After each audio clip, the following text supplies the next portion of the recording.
2015, nuclear power provided 11% of worldwide electricity generation. That offset, because it was all baseload, that offset combustion of 1 billion tons of coal. Right. That's how much coal you would have had to burn to do the same thing that nuclear energy did.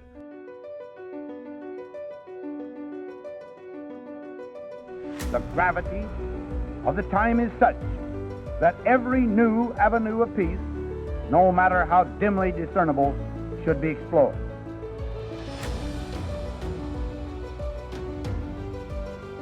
Never before in history has so much hope for so many people been gathered together in a single organization.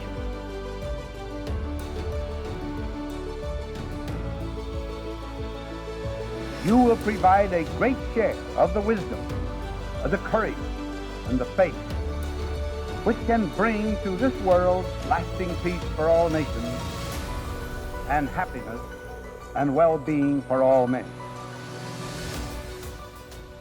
Professor Per Peterson, you're one of the highly regarded, innovative minds in the nuclear industry today. Many people have made reference that you're one of the people that I have to talk to, absolutely have to talk to for this podcast. So I thought maybe we'd start off with just a little introduction to you and how you got into this field to begin with. Well, thanks, Bret. So my background is in mechanical engineering, but I've always had very strong interest in energy and the environment. I'm sort of a radical environmentalist all of my life. And in looking at what the most important problems are for humanity to solve, you can rapidly realize that sort of the big coupling between what humans do and the environment involves energy, agriculture. These are the big drivers.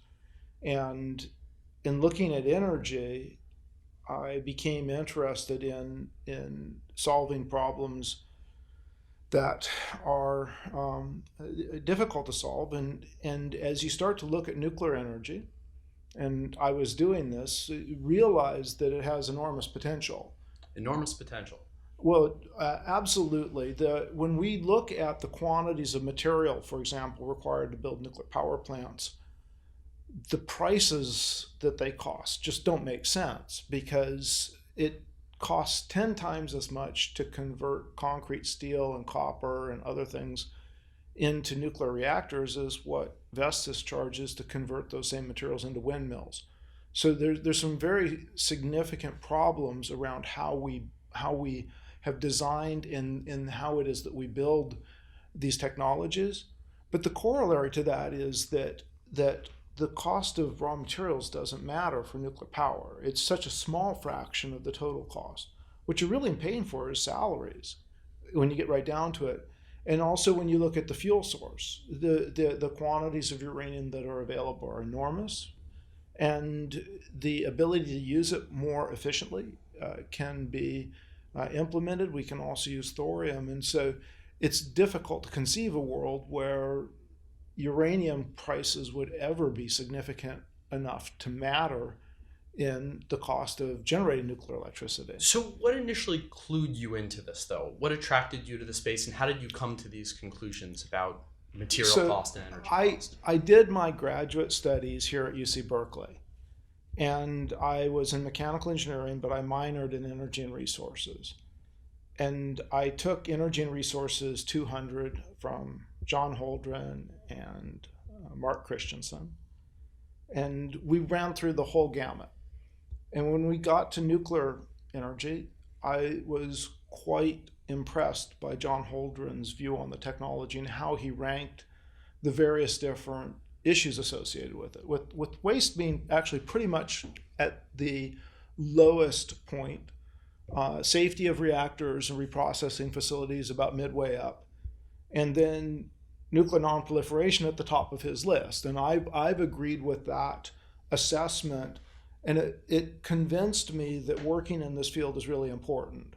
And regardless of whether we use nuclear power for civil purposes, humans need to remain competent about how we manage the military dimensions of the technology. And the international institutions that have been developed to do that are actually quite impressive. And the overall scale of what we've been able to do cooperatively, as a world, the Nuclear Non-Proliferation Treaty, the International Atomic Energy Agency, the broad compliance with the NPT and its rigorous inspections, safeguarding. This is impressive accomplishments. And of course, we do have cases where we have rogue states, North Korea being the current example, and you can cite that as being a failure, which it is. We need to work on that. But the impressive thing is that it's a bit like stop signs. Of course, stop signs don't always work. There are people that will blow right on through stop signs, but that doesn't mean that stop signs have failed. In fact, the fact that the vast majority of people can obey them and that the police can focus their attention on the bad actors is why stop signs are so compelling. Effective. Yeah. Right. And so when you start to look at civil nuclear energy from the perspective of non-proliferation, the ability, first of all, to have this set of strong incentives to work in good faith and to have peaceful use, because there's benefits. This is the original deal of Atoms for Peace, and it has worked. That is the reason why we have this broad compliance. And then the other sort of really important dimension is that within the civil sector, we can segregate materials. We can handle them in forms that are not directly usable in nuclear weapons. That is, low enriched uranium. If we recycle plutonium, it should be in. And this is all to handle the proliferation concerns. Correct. And moreover, when we want to denuclearize on the weapons side, so South Africa, clandestine nuclear weapons program based on highly enriched uranium. When the apartheid was going to collapse, the South African government decided to divest itself. The materials were transferred in the civil sector, put into reactors, and they're gone. In the United States, it's not that broadly known, but for about 25 years, the program ended just a few years ago. Half of the electricity in nuclear power plants in the United States was being generated with uranium that had come from highly enriched uranium that had formerly been in Russian nuclear weapons. Right, and so what you have with civil nuclear energy is a place where you can demilitarize. You can demilitarize the That's nuclear right. material. Yes, exactly. And so but doing that competently is really important. And so we need to maintain that level of expertise, if nothing else. Right, and moreover, in teaching, you want to think simultaneously about non-proliferation safeguards, physical security, and cybersecurity of infrastructure, and the safety and the reliability. Because what you find is if you look at these problems holistically, there are ways to design these technologies so that you can get synergies between these objectives. There's also ways you can design them to makes it really hard to get all three right. And some of our older infrastructure certainly falls into the category of being complicated and difficult on the physical security side and such. Now I want to talk about our older infrastructure, but before that, you had mentioned one thing earlier, and that was that waste was on the lower level of concerns. Mm-hmm. Now, when you talk to even what I would consider highly competent, engineering savvy people on the streets, the public, even my friends I talked about this, waste is at the top of their minds. Right, and so you do have that natural question. Not everybody knows who John Holdren is, and so actually I gave a talk for a class, a lecture for a class, a bunch of freshman students, and I put up this slide that shows my course notes from 1986. Here's John Holdren's in this list of things, and I asked the class, who's heard of John Holdren, and no hands go up. So then I asked, well, who's heard of Barack Obama? But of course, the answer was obvious. And I said, well, guess who Barack Obama's science advisor is? You should know this, right? So at any rate, you have to ask the question, why would, and John Holdren is certainly not a pro-nuclear kind. He is very much focused on solving problems in ways that are good for humans, right? But also solve the problems of climate stuff. So why would he rank things that way? And the answer is that properly managed nuclear wastes are easy to isolate from the environment. Right. So you do have this question: why is there this perception that has emerged that what do we do about it? Also? And this is intractable. And I think that the key point is that there's for the people who understand nuclear technology and have studied it, many of them do not consider the spent fuel from our current reactors to actually be a waste. Because, of course, it is feasible to recycle. Today, it's not economic to do so, but that's more a problem with the types of reactors that we have. Are there places in the world where they have made it economical to recycle it, No, or they've made it part of no. the process? It requires large, because the current technology with water-cooled reactors, it's extremely expensive. And there's a lot of issues with the technologies that were developed for recycling. Any of the advanced reactors that use other coolants besides water, the fuels are much easier to fabricate from recycled materials, and the economics will be different, but we don't yet have significant deployment of commercial reactors that are not water cooled. So I think the main reason why it's better for us to store spent fuel in the interim and determine and wait to see. If you went back 40 years, the only way you could get oil out of shale was to literally, and we spent a couple $2 billion trying to put this in place to mine it, retort it, consume enormous amounts of water, and then pile up big piles of tailings. That was not the right way to approach the problem. But as the technology improved, what previously was not a resource has become a resource. Right. So I think with waste, that's the one part, is that there's people that really don't believe that spent fuel is waste, and therefore, for example, don't support putting it in to geologic disposal, right?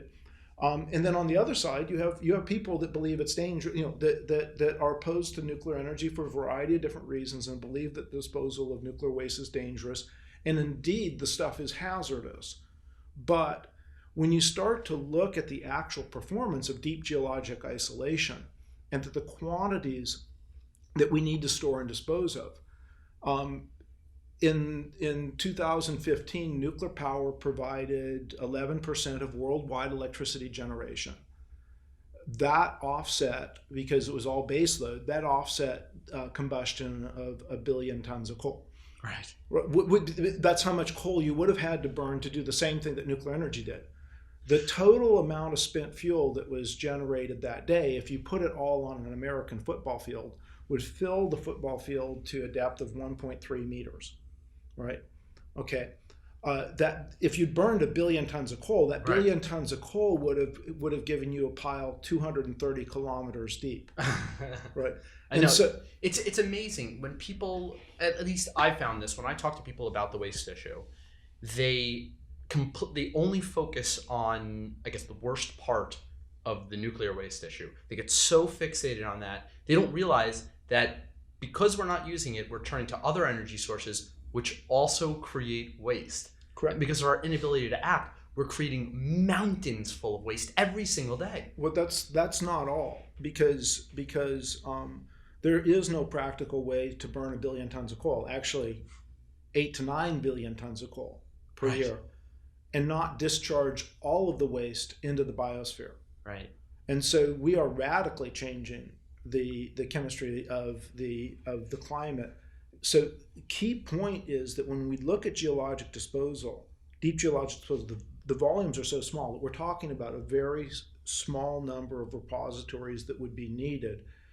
And the worst case, 10,000, 100,000 year consequences, isolated contamination of groundwater, which actually we've already done pervasively with chemicals. Right, or mercury. To orders of magnitude larger amounts. So the incremental public health impact would be very small. So what is the industry consensus then on the way to explain this to the public? Is it actually walking them through the facts? Is it saying, oh, we've got this solution, it's called geological disposal, just trust us? have they come to a consensus as to what's the best way to talk about this issue publicly? Well, I think that the first thing is that I think we have an obligation to move forward and develop geologic disposal capability. It is true that of the various different legacies that we will pass on to our children, the nuclear waste will be, we know there's scientifically valid technical solutions, and that the amount of work needed to manage those wastes is quite modest.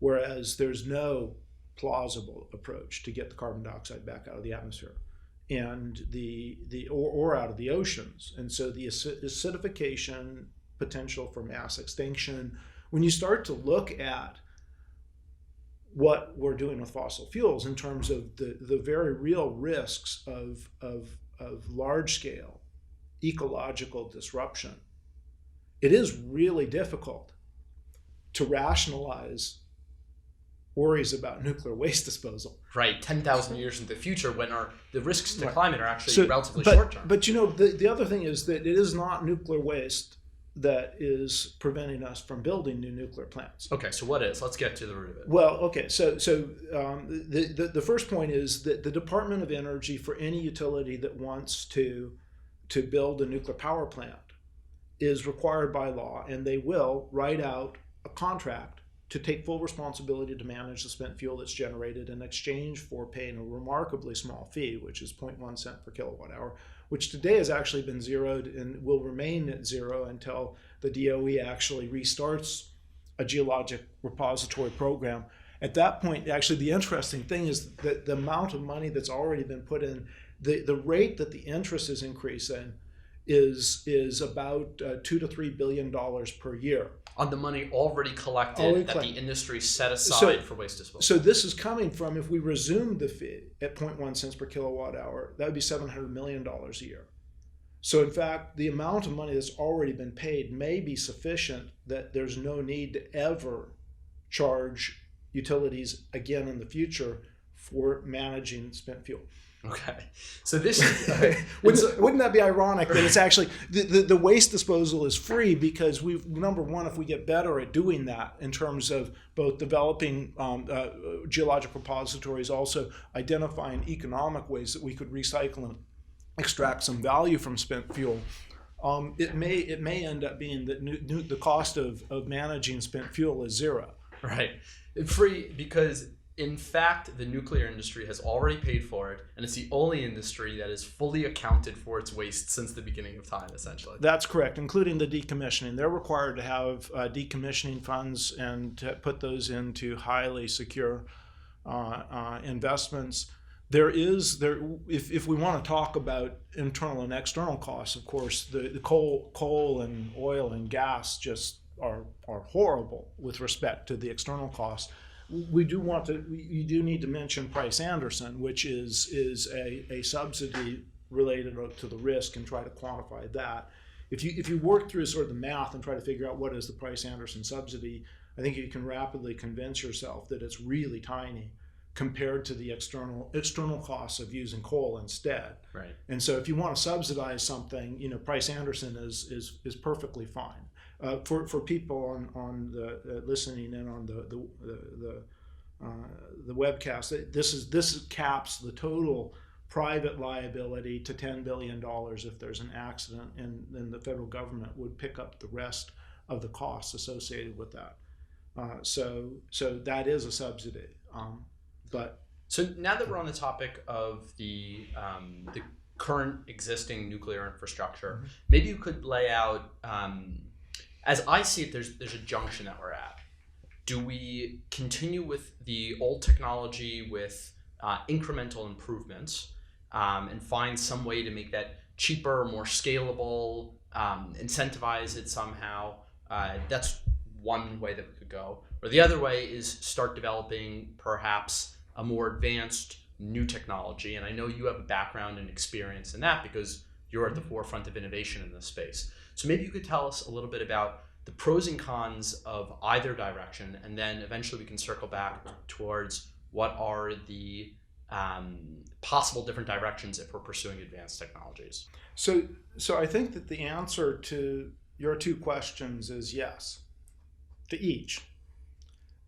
The first thing that one begins to learn is that governments generally are not great at making technology selection decisions, and we've seen significant problems with that in the past, not just with nuclear but with other technologies as well. And there's a number of lessons. So there's a lot of logic to keeping existing plants running. Certainly, if you look at the overall risks in public health, recognizing that these plants were designed in the 1960s, generally constructed in the 1970s and 80s, and we would do it differently today, but they're fully depreciated and they have low production costs, right?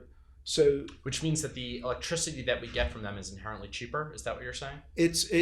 Unless, of course, you've got markets where you're getting large amounts of overproduction on an intermittent basis, and these plants are being forced to pay negative electricity prices in order to be it, because they're configured as basic. And now that's what you're talking about right now is a quirk in the policy because of incentives set up for other renewables such as wind and solar, which are intermittent and then must take priority when they're producing. Correct. And they will actually continue to deliver electricity to the grid even when prices are negative, because they can still collect a subsidy for doing it. It's very disruptive.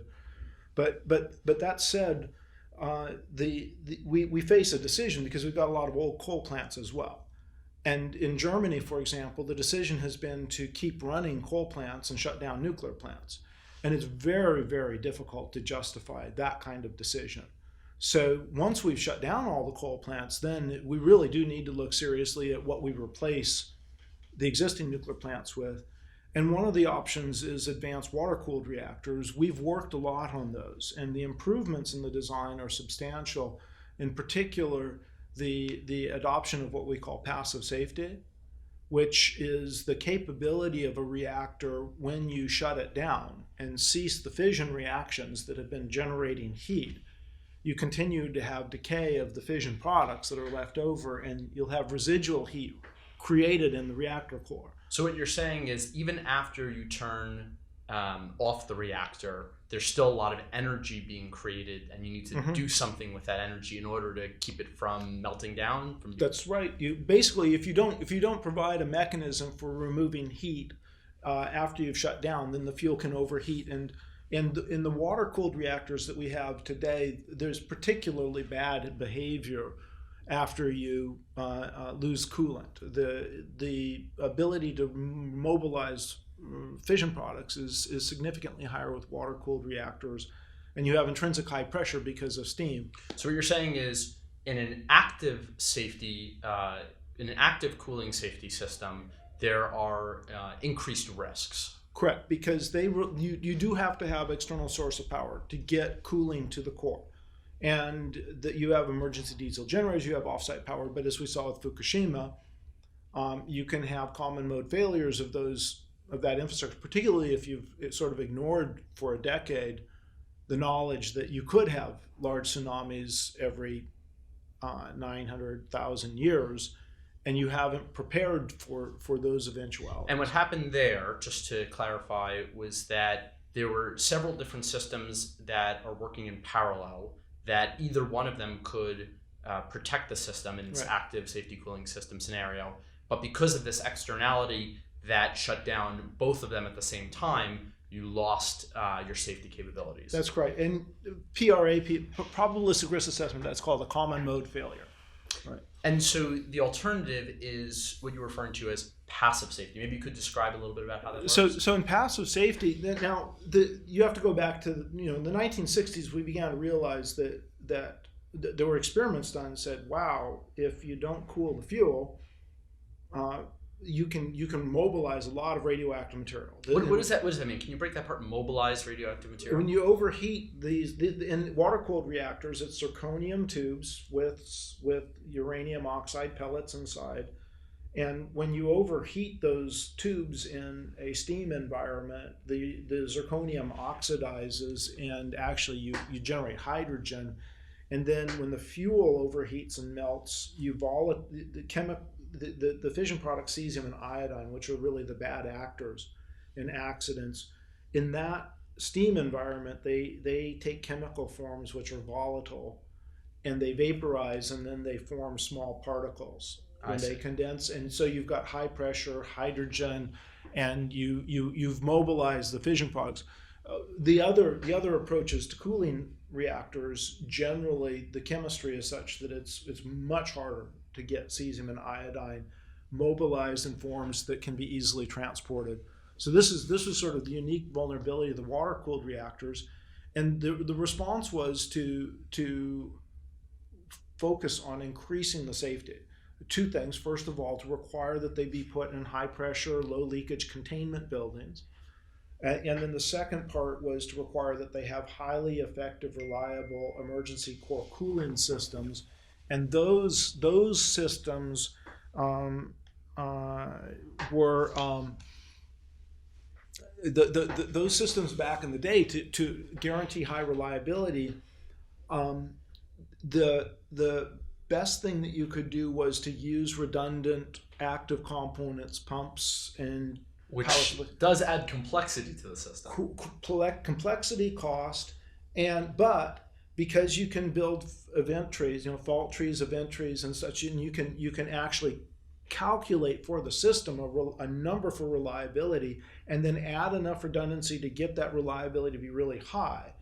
You'd have a basis to assess the reliability and to license the technology. And this led to the use of these active safety systems. Of course, it was expensive, and so the response was, well, we need to produce more electrical power if we're going to have these. And so that's one of the principal motivations with the water-cooled reactors, and the great increase in size and power output that occurred, to the point where the individual reactors have become so expensive and construction takes so long that it's very, very difficult to get to the point of completing the construction. I see. So what you're saying is there's almost been this runaway effect of making it bigger in order to compensate for the extra cost of all these extra systems, to make it more economical, which in fact, when you make it that much bigger, makes it less economical because of the other externalities. There are diseconomies of scale. But the new designs like AP1000 and ESBWR, and now the new scale, which is a small modular light water reactor, the key change was we developed approaches to be able to quantify uncertainty in the performance of more complicated passive safety systems, and to build integrated experiments that can that have the ability to actually replicate all of these gravity-driven flows at the system scale, and to validate models across a wide range of different transients. This is something. So Oregon State University actually was the first university to use improved scaling methods, and they built integral effects test facilities that provided the data that was used in licensing of the AP1000. And then they built another integral effects test facility called Masler, which provided the data that is being used by NuScale now in their license application. And here at Berkeley, we've been working on molten salt technology, and so we've developed approaches to design and build quite similar integral effects tests, but for molten salt cooled high temperature reactors. And that's our compact integral effects test facility. So can these molten salt cooled reactors take advantage of this passive safety cooling mechanisms? Of course. Basically, when you start to look out in the advanced reactor sphere, virtually all of the designs that you find implement passive safety and don't require the supply of electrical power for cooling after you shut down. In fact, the general approach to activating these shutdown cooling systems is to remove electrical power from the system. Your main goal is to disconnect active control and power in order to render the reactor to a safe state where decay heat is removed and where there's no damage to fuel. And then people use the term walk away. I don't like that term, because you want to make sure that the staff at the site still have the ability to monitor the system and confirm that it's in a safe state. I see. The staff at a nuclear plant are not going to just walk away if something has happened which has forced the plant to shut down. So it's a bit of a misnomer. However, what it's alluding to essentially is that the system would be safe without outside action after an accident scenario. Correct. And we just want to be able to confirm it, and if there's any surprises, to make sure that there's additional measures that can be taken by the plant's staff at the site to assure that the reactor remains in a safe condition. So what are you proposing is the best way forward? Is it merging the new passive safety technologies with current designs, or are there fundamentally new designs that need to be brought forward? Okay, well, actually now I have to sort of use two different lenses to look at the answer to that question. From the perspective of public policy, again, I'd mentioned earlier, I think governments have generally done a very poor job of picking technology winners. The space shuttle is a good example. SpaceX proved that you could do it a completely different way. And for that reason, I think that it's important for us to create an environment that, first of all, we have to recognize that there's a number of market failures that make it challenging to develop new reactor technologies. And just to list one, we have NuScale, which has just submitted a $500 million license application. To be in an industry where you spend $500 million in order just to develop the application to request permission to build a reactor shows that we face some challenges, right? There is a lot of the content in that application. For example, NuScale has multiple reactor modules, and they have developed a control room for these 12 modules that would have a total staff of 6 people. And they've done the time motion studies, everything, to show that they could respond to all of the contingencies and stuff.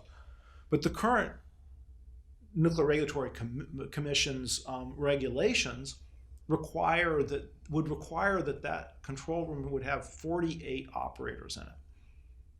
So what you're saying is the regulations need to be caught up to the state of the technology. Correct. And so now NuScale is taking some risk, because and in this case I'm pretty sure it'll turn out favorably for them, but there is that contingency that the conclusion is no, you need 48 operators for this plant, and a lot bigger control room so you could fit 48 people in it. That is a possibility. And so what happens though when the NRC finally reviews this and addresses the question is that there's no way for NuScale to patent that regulatory decision. And it's quite easy for competitors, all the advanced nuclear people are mainly looking at SMR type of configurations, to just free ride. And we know that free riding is a market failure. It creates, there's a lot of disincentives to be a first mover. Right. Because you're taking on all the risk and you can capture only a pretty small fraction of the rewards, the way things are structured. And this is the principal reason that it makes a lot of sense that the Department of Energy has been cost sharing with NuScale, a part of the cost to develop the license application. Because NuScale is addressing a bunch of generic issues that others can benefit from following behind NuScale, and to have NuScale be willing to be the first mover, this is an appropriate way to use taxpayer funds, right? Is to address what is an honest to goodness market failure, which is the free rider problem. Right. Okay, so that's one of the market failures. Yeah. What are the other issues that we're dealing with? Oh, there's a whole set of questions about how one could develop reactors more rapidly and better. And at this point, maybe I'll switch around, because the other view that I have is the one, well, what would I do given research laboratory, brilliant students, Department of Energy willingness to fund technology and stuff. And so over the last decade or so, we've really been working extensively looking at molten salt technologies for advanced fission reactors. The early work with molten salts actually was for the aircraft nuclear propulsion program. The combination of coolant and fuel and everything that they came up with was molten salts, because you have this high chemical stability, you have this intrinsic low pressure because of the very high boiling temperatures. And so you're in a situation where you can use very thin walled vessels and you can operate at high temperature. This in turn means that there is the ability to actually drive gas Brayton cycle, and you could credibly power a nuclear airplane. So tell me more about this gas Brayton cycle. What are the advantages of this? Higher efficiency. I mean, there's a number of advantages if you can make the switch from steam, although steam also can work pretty well. The key issue was that it actually is crazy to put reactors into airplanes, right? I mean, because and so but the strategically important logical application was submarines.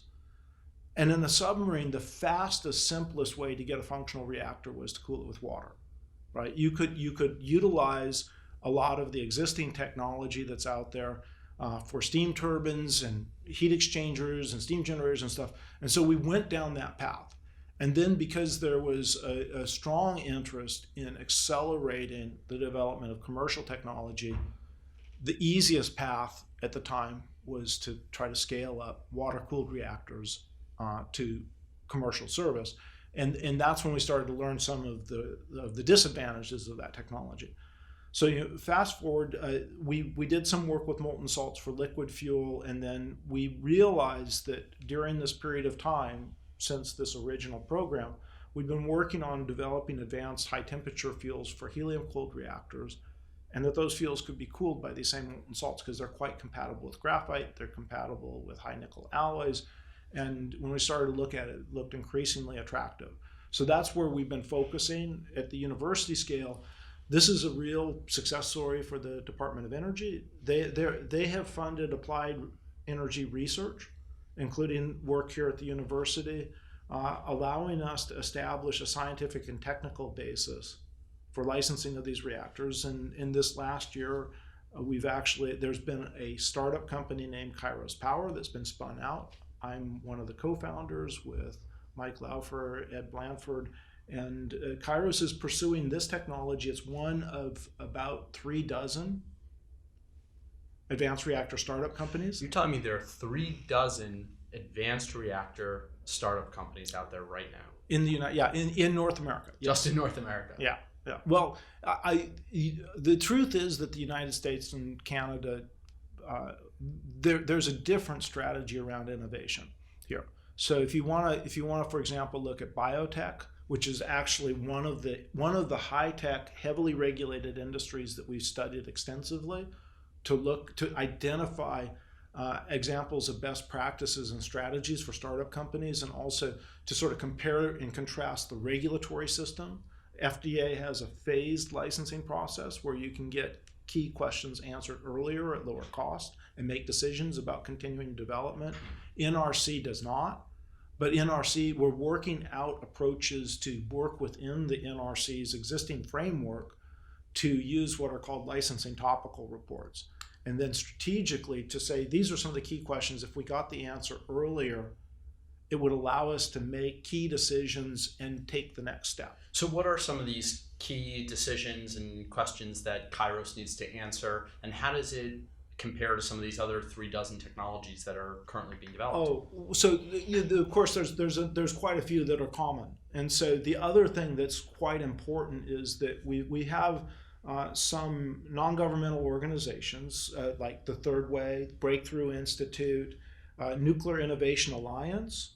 These have been created, and what they're working on is to identify and solve generic policy problems and political problems that would benefit all of the advanced reactor developers. So for example, there's been a lot of support working with the Nuclear Regulatory Commission to develop what are called advanced reactor design criteria.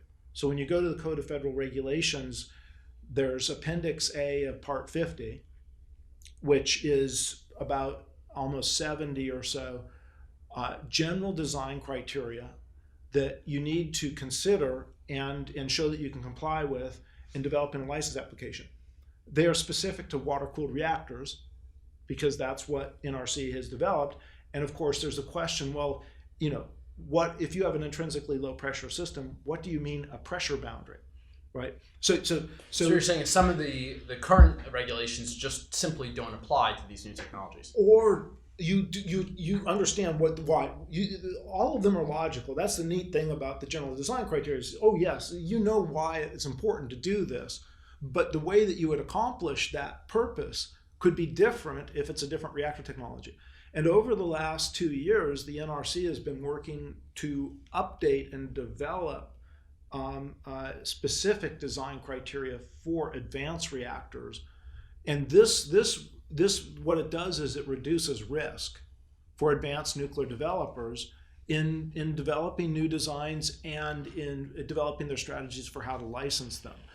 I think this is just one example. There's a whole set of things that you could do. Another good example is DOE's new Gateway for Accelerated Innovation in Nuclear. The GAIN program. The GAIN program. And it basically gives a path for advanced nuclear developers to get access to federal resources, national lab resources, that kind of infrastructure. It's modeled quite closely on the NASA Commercial Orbital Transportation Services program, which was launched in 2006, which is actually not that long ago, right, on the scale of developing new reactor technologies. And so in 2006, I think if you look it up on Wikipedia, about 27 different companies that had applied for the first round of funding under this Commercial Orbital Transportation Services program. A couple of them were the big incumbent firms, Boeing and stuff. But the majority were startup companies, and NASA made awards to 2 startup companies. I think one of them promptly went out of business within about 6 months, which happens. The other of those companies was named SpaceX. Right? SpaceX, yes. SpaceX was born out of something that looks a lot like what DOE is doing with GAIN. So what you're saying is there might be a SpaceX-style approach in the nuclear industry. Easily. That's available to work on now. Well, no, because I go back to this. If it costs 10 times as much to take steel, concrete, and copper and build a conventional reactor as it costs to take those same materials and build wind turbines, there's some opportunity available. In other words, nuclear energy could well be a technology which is ripe for disruptive improvement. But then you have the fundamental question, well, how do you innovate in a space where historically very little innovation, almost none is? I mean, if you look at today's reactors, they look remarkably similar to the first ones that went out on submarines, which were designed before computers were around. And so the potential is there. The specific strategies, we need to remember that there was a whole bunch of startup companies, and not all of them been successful in the space commercial launch field. The big question is, how do you replicate that kind of success? And the first part is that the federal government was not out there telling the startup companies how to do the technical work, nor was the federal government picking which ones they were going to fund, which ones were the winner. So internally within a startup company, the whole set of incentives align with identifying a strategy that can be successful.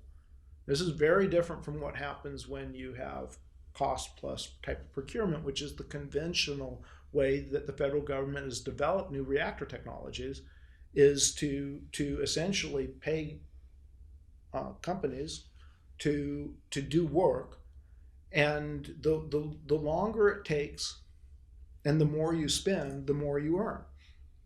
This is on the face of it almost guaranteed to not be successful, but we've not tried the alternative approach until now, and that's what's happening. And so now we're trying the alternative approach. There are a couple programs within the government space that are helping to enable this, and we have new designs, some old designs that we're refreshing and making new and innovating upon to bring new nuclear technology to the forefront. So if all of this goes according to plan, all this is successful, what does the world look like 10 years from now, 20 years from now, 50 years from now? That's a really good question. And we invited Dan Rasky, who with Bruce Pittman sort of stood up this commercial orbital transportation services program back in 2006.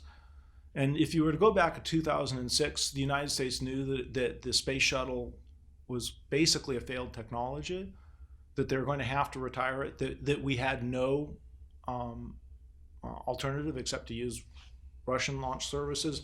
And the conventional procurement program, which was called Constellation, was spending billions of dollars, and it accomplished almost nothing. Right? And there was just, if you want to talk about a really depressing time for NASA, and for the mission, the ability to actually get things into orbit, that would have been 2006. And so now look at where we are today. Well, of course. I mean, the technology has been completely... So this is the inherent parallel that we're drawing between the space exploration industry and the potential for the nuclear industry. Well, exactly. Except that, of course, they're different technologies, right? And so there, the strategic question of what do you pick in terms of fuels, coolants, technical approaches, if you want to be able to innovate more rapidly and develop new technologies which are disruptively better from the perspective of economic performance while having high intrinsic safety. And of course, we have our own thoughts about how to achieve that goal, and there's other companies that have different ways of focusing on trying to do this. And then, of course, there's other national programs also that are developing advanced reactors. And so the potential is very high, but there's also, of course, the potential for failure. If you look at the history on SpaceX, SpaceX built 3 Falcon 1 rockets and they were launching them from Kwajalein. So NASA provided them with access to launch range facilities, which is that's the kind of way that the federal government can and should support innovative startup companies, is by getting access to existing federal infrastructure like national labs and stuff. But at any rate, so the first launch failed, the second launch failed, right? The third launch failed, and SpaceX was out of money. So, but they had enough spare parts that they were able to assemble one more rocket. And if that one had also not successfully made it to orbit, then today everybody would be talking about how SpaceX has proven that startup companies are not the path forward to be successful. Right? So now, of course, 2 weeks after they had that successful launch, NASA issued a contract for a multi-billion-dollar contract to SpaceX for space station resupply missions. Right. And with it was like, gosh, it took them. It was a remarkably short period of time. They actually delivered cargo to the International Space Station. Right, and it almost didn't happen. So those alternative, and I have to say that if you're working in this field, the thing that can make you have sleepless nights is worrying about that question. Right. If you're on number 4, what happens if and so it makes you work harder. Right. For sure. And so as we wrap up, is there a lesson that we can pull, an overarching message that we can pull from that industry that we can communicate to the nuclear startups now, that we can communicate to the public, that we can communicate to the government to make sure that nuclear is given its fair shot moving forward as we continue to innovate? Yeah, absolutely. For example, the SpaceX could have never been successful if NASA had not had the capability to provide a procurement contract. Of course, SpaceX is difficult to get paid if you're not actually delivering the cargo, right? So you have to be able to perform. But the DOE and the federal government really have not figured out a similar way to do the same thing for advanced nuclear vendors in terms of, say, procurement contracts for services. So that's a place where there's a gap. And absent those sorts of mechanisms, then it could be very difficult for startup companies in the United States to actually license and demonstrate advanced reactors here in the U.S. If the federal government is not an equal partner in terms of providing access to resources that U.S. startup companies can't reasonably develop themselves, like high assay, low enriched uranium is one of the important ones, but which are available in other parts of the world. So we do have some of the startup companies like TerraPower, which is Bill Gates' company, that are developing advanced reactors and actually will demonstrate them in China. And that is a path forward that is, we have to look at really seriously as well. Right. But I think that we'd be very proud of ourselves as a country if we're able to really radically change nuclear energy as a technology, and to do so at a faster pace and a shorter time scale than most people believe is possible given the history of the industry. And this is something that it's really impressive how many extraordinarily bright young people have decided to come in and invest their futures and their careers to try to make this effort be successful. Yeah, and it's important work too. All right, well, on that note, Per, thank you so much for taking the time to explain to our audience both your work and the history and your thoughts on the nuclear industry. We really appreciate it. Well, thank you also. All right. Good.